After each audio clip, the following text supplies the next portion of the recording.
నీ దేవుడు యెహోవా నీకు తోడై ప్రార్థించిన దేవుడి సహాయ నిమిత్తం. ప్రేమల తండ్రి, సాయపడ్డ స్తోత్రాలు సాత్విక సంఘ వాగ్దానం మీద మరి మేము ధ్యానిస్తుండగా మీరు సాయపడండి, కృప చూపించండి, క్షేమం ధరించండి. మీరు మాట్లాడుతురండి, పురుగొత్తురండి. ఇంతవరకు సహాయపడ్డారు స్తోత్రాలు, ఇక ముందు కూడా సహాయపడతారని నమ్ముతున్నాం. దేవా, జీవముల దేవుడు, మీకు సమస్యలు సాధ్యం మీరు వివరించండి, పలకు వాతావరణం దయచండి. ఏసునామములో వేడుచున్నాం తండ్రి.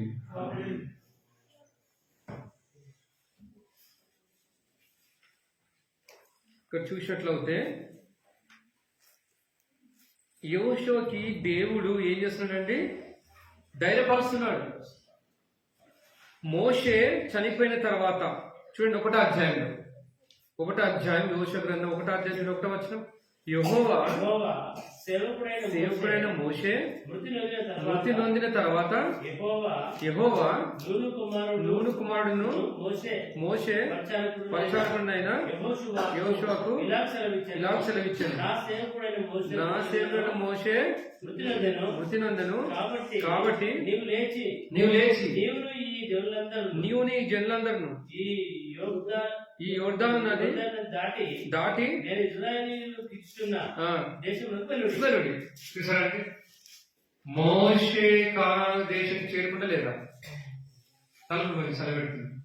మోషే ఉన్నారా? బయట లోపలికి వచ్చేదే.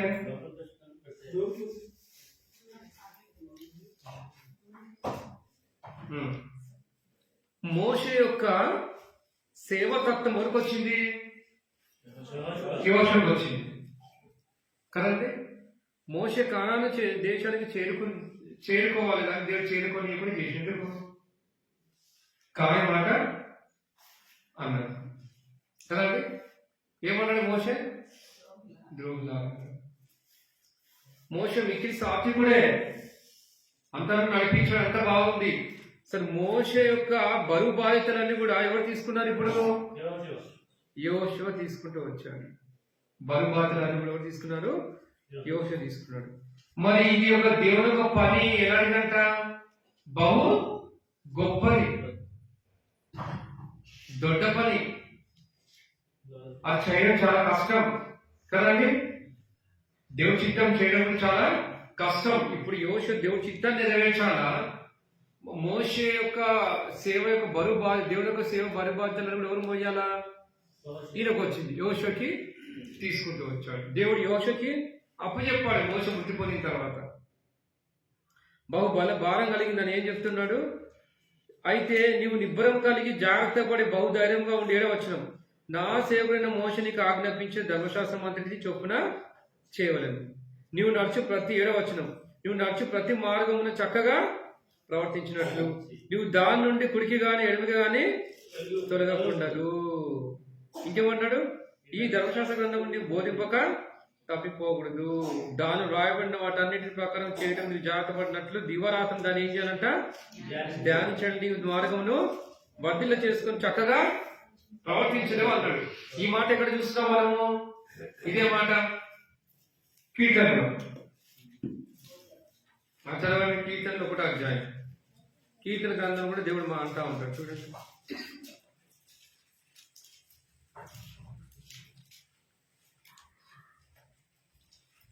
కీర్తనలు. దుష్ట ఆలోచన నడవక, పాపుల మార్గం నిలవక, అపహాసం కూర్చున్న చోట కూర్చుండక, యెహోవా ధర్మశాస్త్రం నందు ఆనందించుచు దివారాత్రులు దాన్ని ధ్యానించేవారు ధన్యుడు. అతని నీటి కాలంలో ఎవరను నాటబడినదై ఆకు వాడక తన కాలంలో ఫలమిచ్చి చెట్టు వలె నుండును. అతను చేయనంతయు సఫలమగును. చూసారండి, అతను చేయనంతయు సఫలమగును అన్నాడు. ఇక్కడ ఏమంటున్నాడు?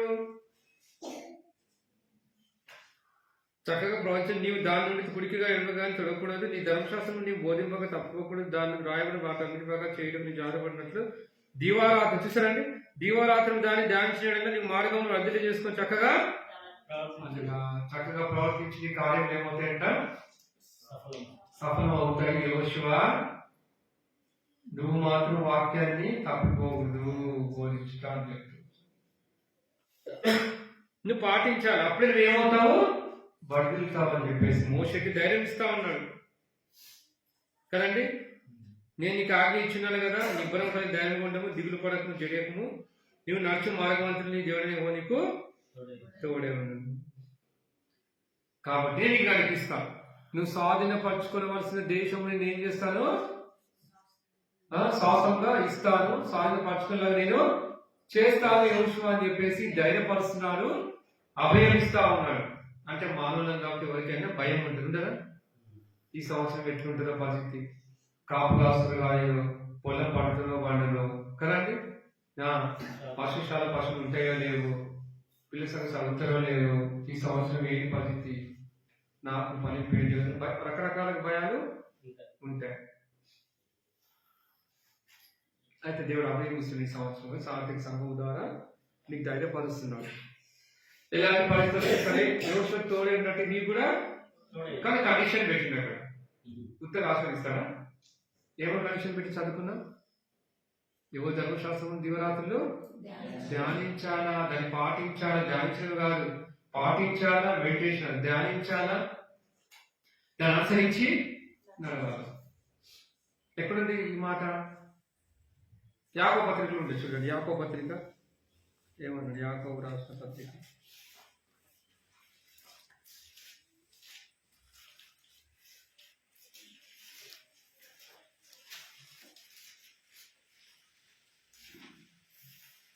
1వ అధ్యాయం 22వ వచనం.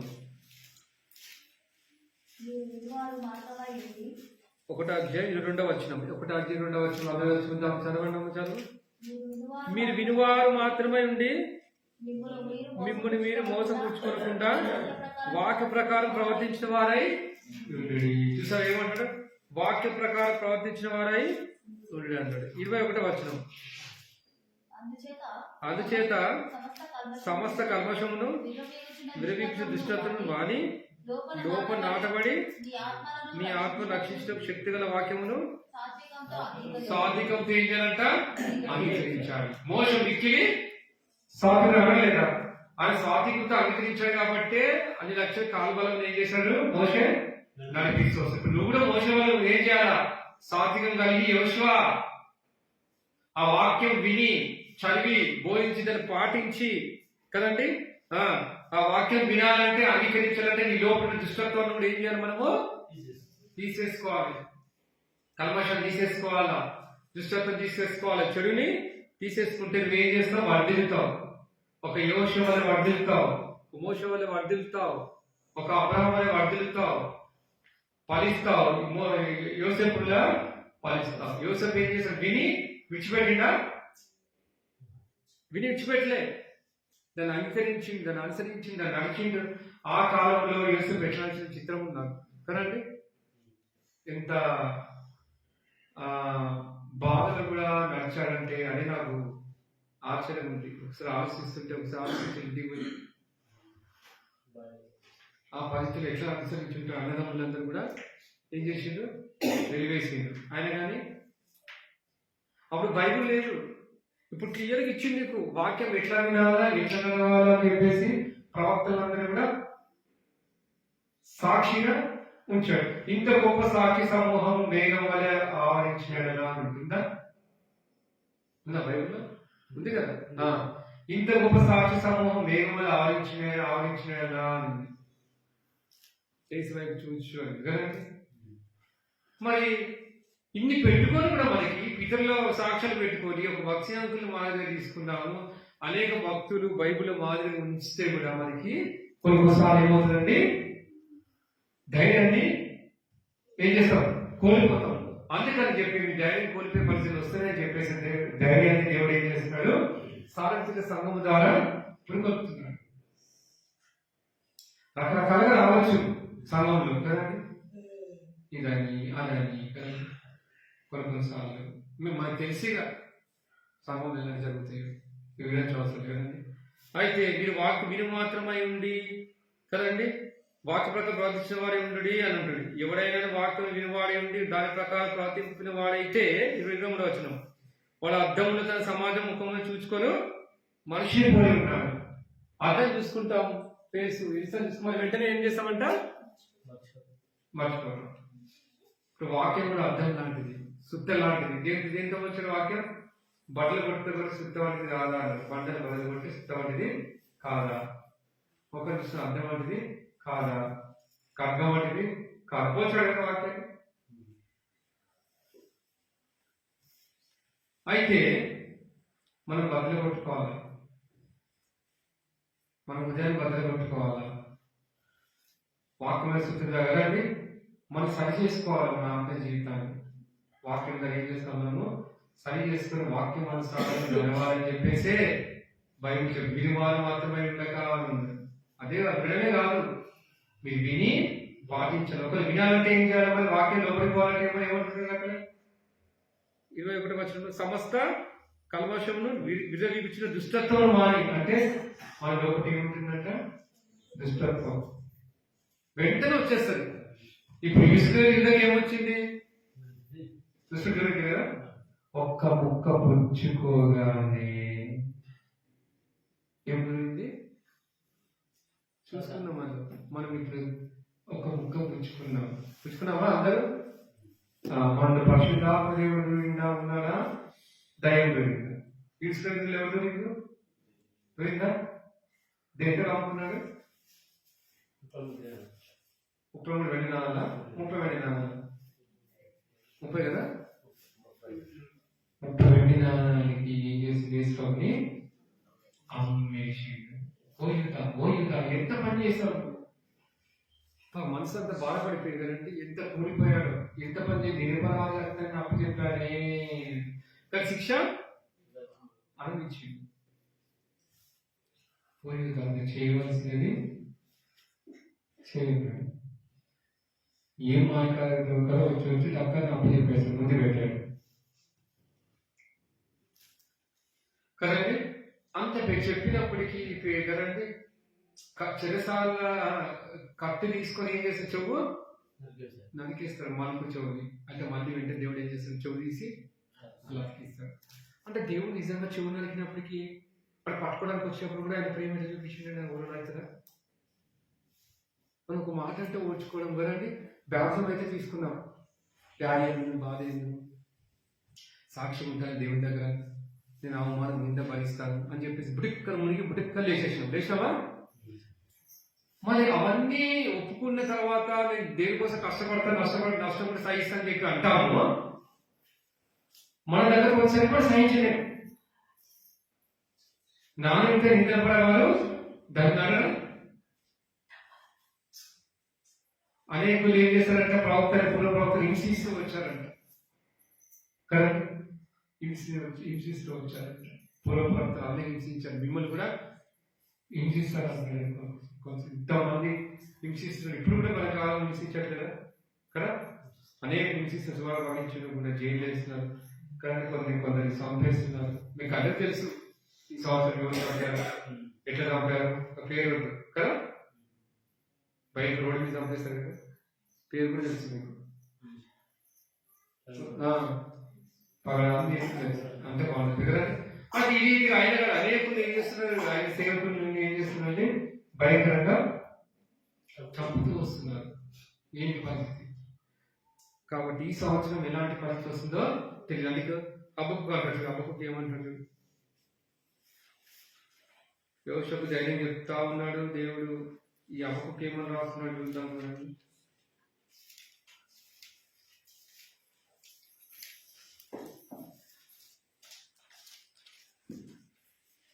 3వ అధ్యాయం, హబక్కూ 3వ అధ్యాయం.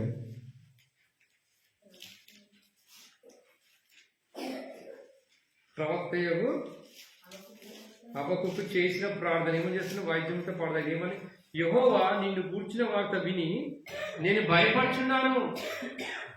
యెహోవా సంవత్సరం జరుగుచుండగా నీ కార్యం నూతన పరచుము, సంవత్సరం జరుగుచుండగా దాన్ని తెలియజేయము, కోపించిన వాత్సల్య జ్ఞాపకము తెచ్చుకో. నిజంగా పోయిన సంవత్సరం కదండి బయట తుఫాను వచ్చి అనేకులు నష్టపోతూ వచ్చాడు, అనేకులు గుణపాఠం నేర్పిస్తూ వచ్చాడు. అంటే ప్రతి సంవత్సరం దేవుడు ఏదో ఒక నూతన కార్యం చేసి అనేకులు ఏం చేస్తున్నాడంటే మార్చడానికి ట్రై చేస్తున్నాడు. దేవుని ఎందుకు భయపడుతూ మీరు జీవించడానికి ప్రయత్నిస్తా ఉన్నాడు దేవుడు. చూసారండి, సంవత్సరం ఒక నూతన కార్యం, ఆ కాలం కూడా నూతన కార్యం చేస్తూ వచ్చాడు దేవుడు. ఎప్పుడు పొలం హృదయం కఠినపరుస్తూ వచ్చాడు, కఠిన హృదయం కడగడానికి ట్రై చేసి అయినా కానీ పొలం హృదయం కఠినమైందా కలిగిందా?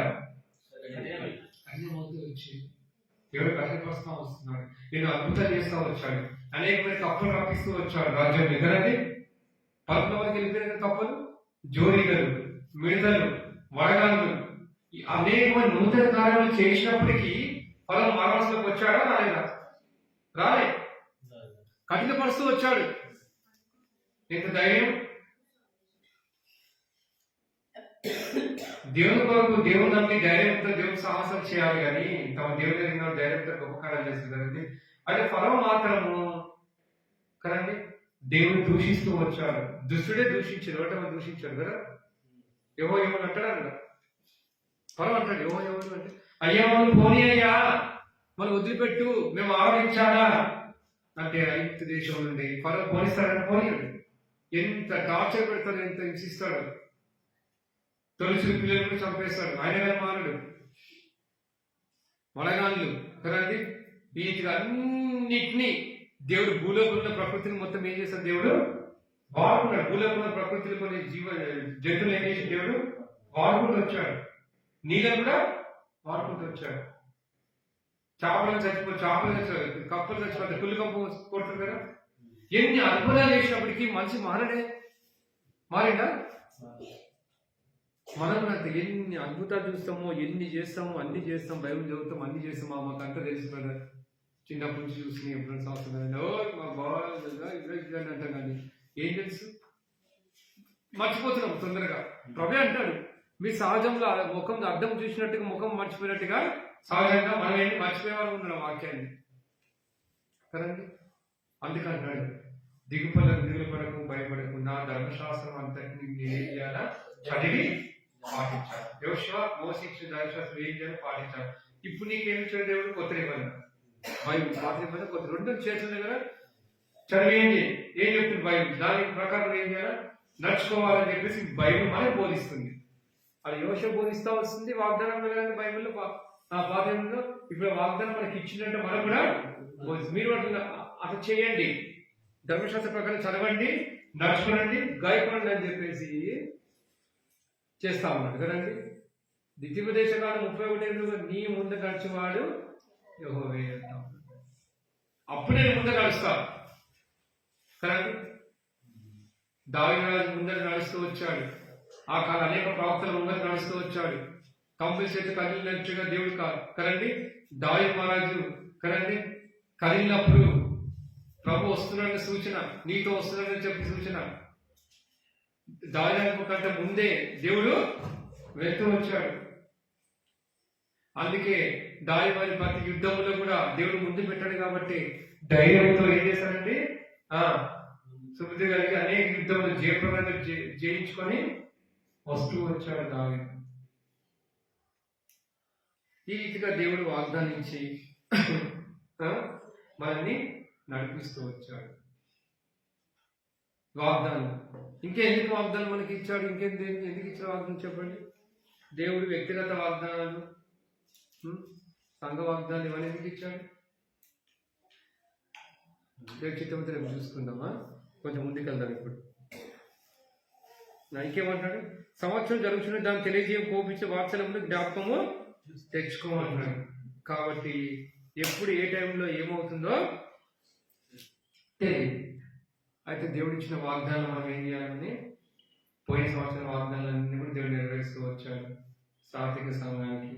అయితే మళ్ళీ ఇప్పుడు కూడా ఈ సంవత్సరం కూడా ఇస్తూ వచ్చాడు కాబట్టి మనము ఈ ఒక్క వాగ్దానం మీద మనం ఏం చేస్తాము, ధ్యానిస్తా ఉన్నాం. ఈ రీతిగా యోషుకే కాదు తన అనేకులకు దేవుడు అభిమిస్తా ఉన్నాడు. అబ్రాహాము కూడా అభిమిస్తా ఉన్నాడు. ఇంకా యోషువకి ఇంకెవరండి, ఈజీగా అబ్బకు ఇంకెవరండి, ఈజీ చూసుకుంటూ పోతే అనేకమైన దైవజనులకి దేవుడు తోడుగా ఉండి ఏం చేస్తున్నాడండి? నడిపించి ధైర్యపరుస్తా ఉన్నాడు. ఏం చేస్తా ఉన్నాడు? నడిపించి ధైర్యపరుస్తా ఉన్నాడు. కాబట్టి వాళ్ళకే కాదు, నిన్ను కూడా దేవుడు ఏం చేస్తున్నాడండి? నడిపించి ధైర్యపరుస్తా ఉన్నాడు. యాకోబు రాత్రంతా పోరాడుతూ వచ్చాడు. యాకోబు కూడా భయపడ్డాడు. ఎందుకు భయపడ్డాడు యాకోబు? దేనికి భయపడ్డాడు? ఏశావు వచ్చి నన్ను చంపేస్తాడేమో, భయపడకము, ఏశావు వచ్చి చంపేస్తాం అనుకున్నా. కానీ తర్వాత ఏశావు వచ్చినప్పుడు కదండి, నాకున్నాయి నీకున్నాయి సోదరుడా, నాకేమొద్దు, నీ ఆశలు నాకేమొద్దు, దేవుడు బహు ఆశ్రయించిండు కదండి అని చెప్పకుండా మానకుండా వెళ్ళిపోతాడు. ఉన్న బైబిల్లో యాకోబు భయపడిపోతాడు. అమ్మో, నేను మోసం చేసి సంపాదించుకున్నాను కదా, ఇట్లా మారువేషం వచ్చి నేను సంపాదించుకున్నాను కదా, అంత సాక్షాలు సంపాదించుకున్నాను కదా, అన్నయ్య ఏం చేస్తాడు అని చెప్పేసి భయపడతాడు. దేవుడు ఏం చేస్తాడు? యాకోబుకి తప్పిస్తా వస్తాడు అన్ని పరిస్థితుల్లో. ఆ అడిలో కూడా ఒంటరిగా ప్రార్థన చేసినప్పుడు దేవుడు వెళ్ళండి తప్పిస్తా వస్తాడు. దేవుడు తోడుగా ఉంటాడు. ఇదిగో అబ్రాహాము ఇస్సాకుల దేవుడు, నేను వాళ్ళకి తోడైనట్టుగా నీకు కూడా తోడై ఉంటాను. యాకోబు, నేను నీకు తోడై ఉంటాను. అబ్రాహాము పుత్రుల దేవుడు తోడై ఉన్న దేవుడు నీకు తోడై ఉంటాను చెప్పేసి నీ పేరేంటి చెప్పుకోవాలి. అప్పుడు ఏం చెప్తారండి? చెప్పు, నా పేరు యాకోబు. అప్పుడు యాకోబు ఇజ్రాయెల్‌గా మార్చబడుతుంది. దేవుడు అట్లా యాకోబుకి తోడే ఉండి అభయం ఇస్తూ అనేక విధాలుగా ఆశ్రదిస్తూ వచ్చాడు కదండి. ఎన్నో మేకలు గొర్రెలు ఆశ్రదిస్తూ వచ్చాడు. ఎన్నిసార్లు కదండి మోసం చేసినప్పటికీ దేవుడు తోడే ఉన్నాడు కాబట్టి ధైర్యపరుస్తూ ఆశ్రదిస్తూ వచ్చాడు. ఎన్నిసార్లు మోసం చేస్తారు మామ కదా? 10 సార్లు. అయినప్పటికీ యాకోబు దీనత్వం చూపిస్తాడు. దేవుడి మీద ప్రేమ కలిగి దేవుడు తోడే ఉన్నాడు కాబట్టి యాకోబు ఏమనలేకపోతాడు. నువ్వు అన్నిసార్లు నువ్వు జీవితాన్ని మార్చావు కదండి, 10 సార్లు మోసం చేస్తావు. అయినప్పటికీ నా దేవుడు నాకు తోడే ఉండి నాకు ధైర్యం ఇచ్చి నన్ను ఆశ్రదిస్తూ వచ్చాడు కదా. ఎంతగా ఆశ్రదిస్తాడు దేవుడు. కాబట్టి దేవుడు మనకు తోడే ఉంటే మనకి ధైర్యం. ఎందుకు? దేవుడు ఆశ్రదిస్తాడు. ఎవరు ఏం చేసినా, ఎవరేం మోసం చేసినా సరే దేవుడు నాతో ఉన్నాడు కాబట్టి దేవుడు నాకు ఆశ్రదిస్తాడని చెప్పి ఆ ధైర్యం కలిగి చెప్పే వాళ్ళగా ఉన్న ధైర్యం కలిగి చెప్పేవాళ్ళు ఉన్నారు. చూడు, మోషకి ఎంత టార్చర్ పెడతారు ఇజ్రాయెల్ ప్రజలకి. పెట్టినప్పటికీ ఎవరు తోడే ఉన్నారు? ఇజ్రాయెల్ ప్రజలకి దేవుడు తోడే ఉన్నాడు కాబట్టి ధైర్యం ఇస్తూ అభయం ఇస్తూ ఆ కానాన్ దేశానికి ఏం చేస్తాడు? తీసుకెళ్ళి ఎర్ర సముద్రం కూడా కాబట్టి సముద్రం లాంటి శ్రమలు వచ్చినప్పటికీ, సముద్రాన్ని ప్రతికూల పరిస్థితి వచ్చినప్పటికీ దాన్ని 2 పాయలుగా చేసి దాన్ని తప్పించే నాలుగు ఎవరండి? ఎవరు? దేవుడు. కాబట్టి అంత ప్రతికూల పరిస్థితులు కూడా దేవుడు తోడే ఉన్నారు. అందుకే చెప్తున్నారు, దిగులు పడకము, భయపడకము. యోషువ, ఆ కాలంలో అనేక నేను తప్పించా. అందరూ భయపడ్డారు. పరలోకి చూస్తే, సైన్యం చూస్తే ఏంటి? సముద్రం. అయినప్పటికీ దేవుడు అంతో నుండి దగ్గర నుండి అభయం చేంజెస్ వచ్చాడు. తన ప్రజల్ని తను ఏం చేశాడు? కాపాడుకుంటున్నాడు కదా. అదే రీతిగా యేసుప్రభువు కూడా ఈ లోకానికి వచ్చి కదండి తన ప్రజల్ని తాను ఏం చేశాడంటే తన పాపం నుండి, మన పాపం నుండి ఏం చేసిండు? విడిపించడానికి ఈ లోకాల్లో కాబట్టి ప్రియ సహోదరులు, ఇంకా ఎవరైనా దేవుడి ప్రజలు లేకపోతే ముగింపుకు వచ్చాం. ఈ రాత్రికాల సమయంలో అందరికి నిద్ర వస్తుంటుంది. అయిపోయింది, ప్లేస్ చేంజ్ అయిపోయింది, ముగిస్తున్నాం. ఇంకా స్టార్ట్ చేసిన ఎందుకంటే చెప్పుకుందాం. అయితే ఇంకా ఎవరైతే దేవుడి హృదయం ఇవ్వకపోతే, ఇంకా జీవితాన్ని మార్చుకోకపోతే కదండి, మన ఆయన ప్రియకుమారుడు యేసుక్రీస్తు ప్రభు రక్త ప్రతిభావం మనకి కలిగి బయటపరుస్తుంది అనే వాక్యం విన్నాం. కాబట్టి ప్రభు నా జీవితం మార్చు. ప్రభు నాకు ఉంది, కోపం నాకు ఎక్కువ ఉంది, భయం నాకు ఎక్కువ ఉంది, దిగులు నాకు ఎక్కువ ఉంది. ప్రభు నా జీవితం ఇవన్నీ నేను అనుభవిస్తున్న దేవా నాకు ధైర్యపరిచాను. ఇచ్చిన వాగ్దాన్ని సంఘ వాగ్దాన్ని నెరవేర్చాడు అని చెప్పి మనం ఏం చేయాలండి? మనం ప్రార్థించే వారికి ఉండాలి. దేవుడి వాక్యం తీర్చి ఆస్వాదించిన దాక ఇంకా ఇంక 2 ఉన్నాయి కదా, రేపు దేవుడి చిత్తం అయితే చూద్దాం. అయిపోయింది. రైట్, మనం ప్రార్థన చేసి చిన్న వాక్యం ప్రార్థన చేసి మనం వాగ్దానాలు తీసుకున్నాం. కాగితాలు సరేనా? ప్రేమల తండ్రి ఇతను సహాయపడ్డారు, స్తోత్రం చెల్లిస్తున్నాం. ప్రభా ఇంతవరకు నడిపించారు, ఆత్మసిద్ధమే ప్రభా, శరీర బలహీనం కనికరించండి, ఇతను వాకి ఇక్కడ బలపించండి ప్రభా. అనేకమైన